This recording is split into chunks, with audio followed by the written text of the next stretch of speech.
नमस्कार दोस्तों।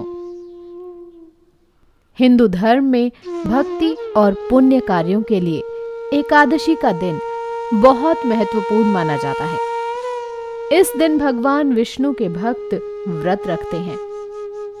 आमतौर पर साल में 24 एकादशी होती हैं। हर एकादशी का नाम और महत्व अलग अलग होता है।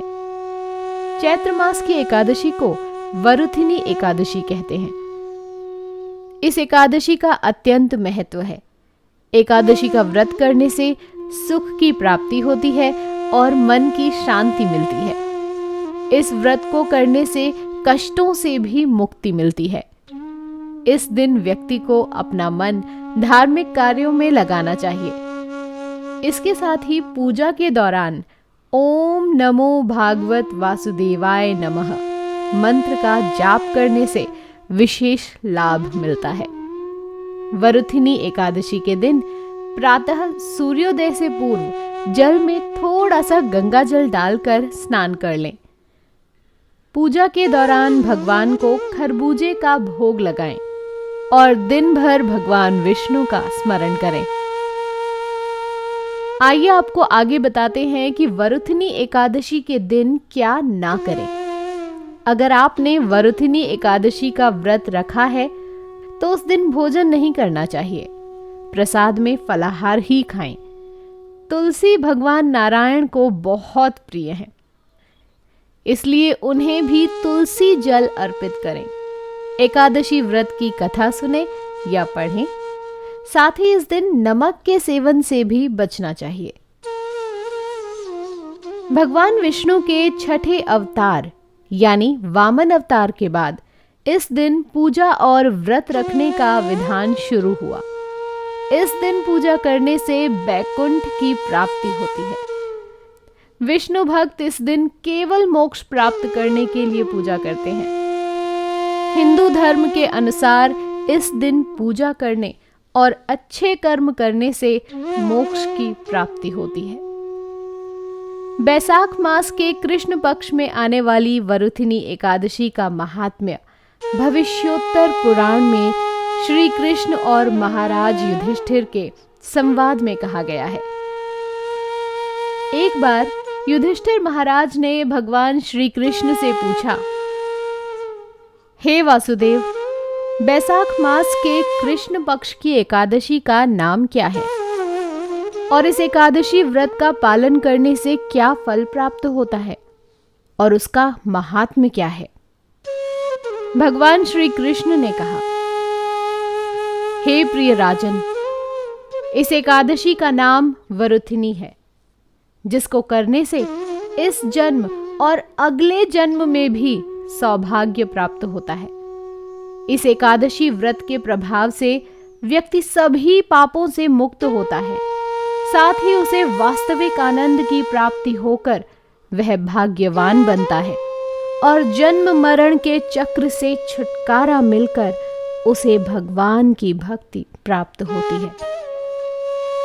इस व्रत के पालन से मानधाता राजा को मुक्ति मिली। उसी प्रकार अनेक राजा महाराजा जैसे कि महाराज धुंधुमार भी मुक्त हुए। केवल वरुथिनी एकादशी के व्रत से 10,000 वर्ष तपस्या का फल प्राप्त होता है तथा सूर्य ग्रहण के समय कुरुक्षेत्र पर 40 किलो सुवर्ण दान का फल इस व्रत को करने से मिलता है। हे राजन, गजदान ये अश्वदान से श्रेष्ठ है, भूमिदान ये गजदान से श्रेष्ठ माना जाता है और तिलदान ये भूमिदान से भी श्रेष्ठ है। सुवर्ण दान ये तिलदान से श्रेष्ठ है तथा अन्नदान ये सुवर्ण दान से भी श्रेष्ठ है। हे राजन, अन्नदान करने से पूर्वज, देवता और सभी प्राणी प्रसन्न होते हैं। बुद्धिमान लोगों का यह विचार है कि कन्यादान भी अन्नदान इतना ही पुण्य कार्य है। स्वयं भगवान कहते हैं कि अन्नदान ये गोदान इतना ही श्रेष्ठ है, परंतु सर्वश्रेष्ठ विद्यादान ही है। केवल वरुथिनी एकादशी व्रत के पालन से सभी प्रकार के दान देने जैसा पुण्य प्राप्त होता है। अपने चरितार्थ के लिए जो अपनी कन्या को बेचता है वो सबसे नीच मनुष्य माना जाता है और प्रलय तक उस व्यक्ति को नरक में दुख भोगना पड़ता है। इसलिए किसी को भी अपनी कन्या के बदले में कभी धन स्वीकार नहीं करना चाहिए, और जो व्यक्ति ऐसा करता है उसे अगला जन्म बिल्ली का मिलता है।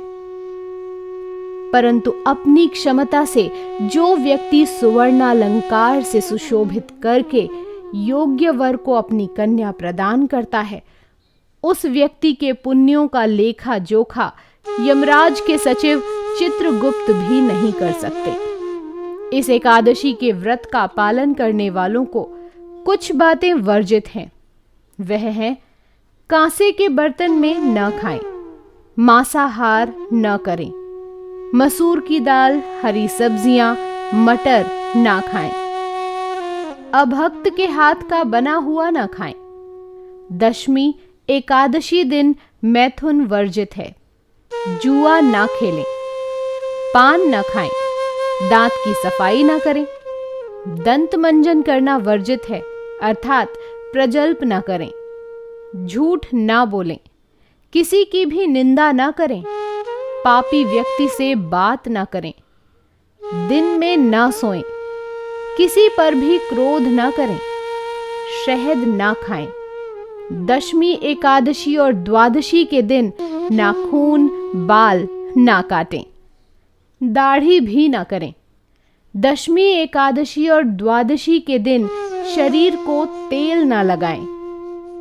सावधानी पूर्वक इन सब बातों का पालन करने से उत्तम प्रकार के एकादशी व्रत का पालन होता है और पालन करने वाले को जीवन के सर्वोच्च ध्येय की प्राप्ति होती है। एकादशी के दिन जागरण करने से सभी पाप क्षय हो जाते हैं और उसे भगवत धाम की प्राप्ति होती है। इस एकादशी की महिमा को जो कोई भी सुनता है अथवा पढ़ता है उसे 1 सहस्त्र गोदान का पुण्य मिलता है और वह भगवान विष्णु के धाम की प्राप्ति करता है। जय श्री हरि। हरे कृष्णा। आप सभी को वरुथिनी एकादशी की बहुत बहुत शुभकामनाएं।